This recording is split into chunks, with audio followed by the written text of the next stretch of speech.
Hi everyone, welcome back to the channel. This video is part of the vanning collaboration group. Yeah, so it's a group of like-minded motorhomers and caravanners. Their logos will be about here, hopefully. And there'll also be a link in the description to the playlist with all of their videos on the same subject, so please check their videos out. So the subject is a day in the life of a caravanner or a motorhomer, which for us is a caravanner. Yeah, so I think before we go into the sort of the day part of it, we'll just talk about how we plan our trips. Yeah, just what we do to prepare. So we have a little look on the internet at different areas of the country that we want to go to, and then find a few sites in that particular area.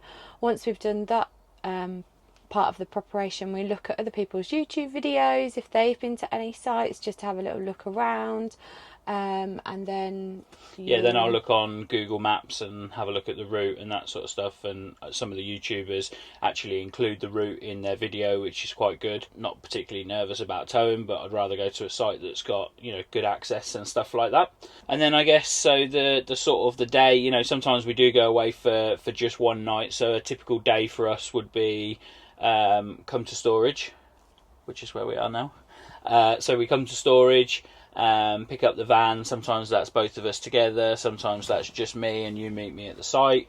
It's obviously sort of hitching up from here, taking the van, making sure we arrive at the right time so that we're not sort of there too early, but also if we're only going for a day, just to make sure that we're not wasting time that we could be on site. I'd probably say that we do often ask, especially if we go for a short amount of time, if we can have an early check-in. So we would have done that prior to obviously setting off, just so we know what time to come and get the van from storage. Then obviously tow the caravan, set up on site. Obviously some sites we've pre-booked a pitch. If it's a site we go regularly, then obviously we know where we're sort of heading for.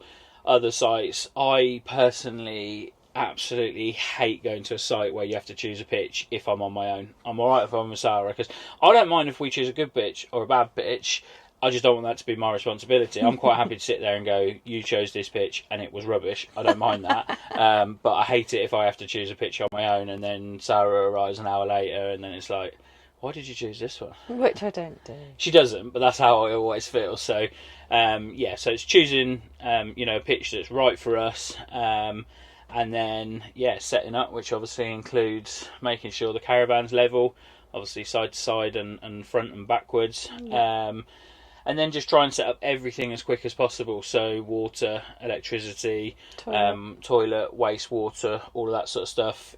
Typically Sarah will be in here doing like the fridge, the taps.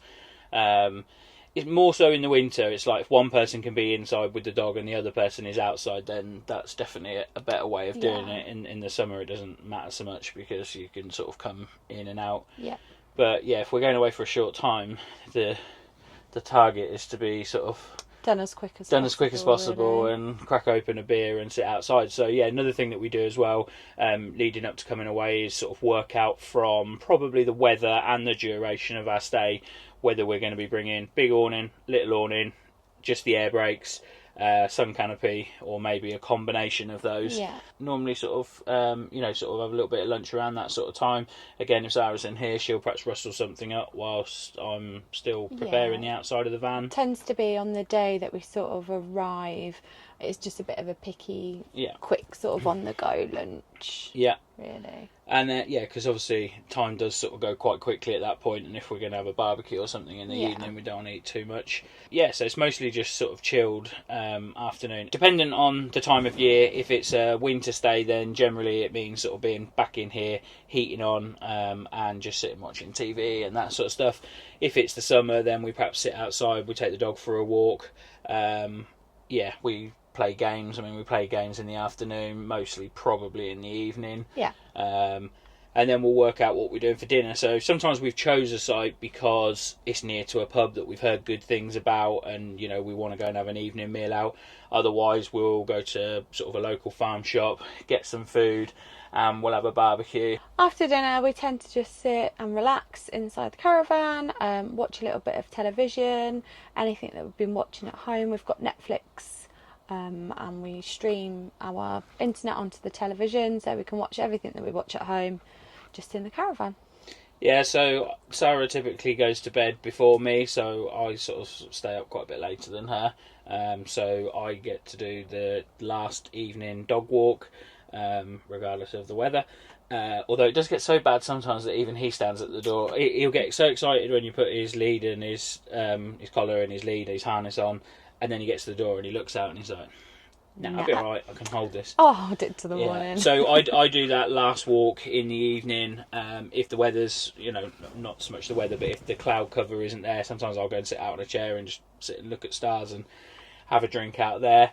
And then obviously, because I go to bed later than Sarah, it's then her responsibility to do the morning dog walk, which works quite well for both of us, don't it? Because you don't like going out late at night, I don't like getting up early in the morning, so yeah, that works for us. Then we will maybe think about having a cup of tea or coffee. Now, for those of you who have a similar kettle to us, you might know that you need to plan your teas and coffees quite a little bit in advance. It seems to take about 3 days for the kettle to boil. And I tend not to use cold water out of the fridge as well. I tend to use water that's been sort of left at room temperature. So yeah, plan your cup of tea and your coffee a bit in advance. I'd say the mornings, it is probably one of the reasons why we like caravanning, but I think the mornings are just so chilled, just sort of kind of do nothing, maybe sort of think about having a bit of breakfast. So again, if it's dry, then we'll do a bit of sort of bacon, sausage, outdoor cooking, mushrooms, tomatoes, that sort of stuff, either on the Kadak or the electric hot plate. And then, if that's the morning that we're going, we really sort of start thinking about leaving. Then obviously, you can pay for late checkout, but we don't tend to. So, it's kind of just, I don't know. On the day you're leaving, I think you go and you start putting stuff away, and obviously, packing the cupboards from inside. Yeah, and I'll tend to do that. Pack everything inside again. Pretty similar to when we get here, really. Yeah, it's just everything in reverse. Just in reverse. Yeah. So you go outside, do outside jobs, and then I'll tend to do the indoor jobs a bit more. And then it's just a case of packing back up and getting the caravan into storage. So, in the sort of theme of this video, which is a day in the life, that I guess is like a 24-hour snapshot. So obviously, if you want to see what some of our longer stays look like, then click on any of our videos, because they typically represent at least a weekend, 2 or 3 nights.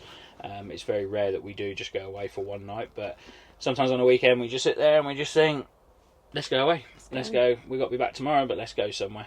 So thank you very much for watching this video. Again, please make sure you check out everybody else in the collaborations videos. Be interesting to see what their take on a day in the life is like. Thanks for watching. Bye.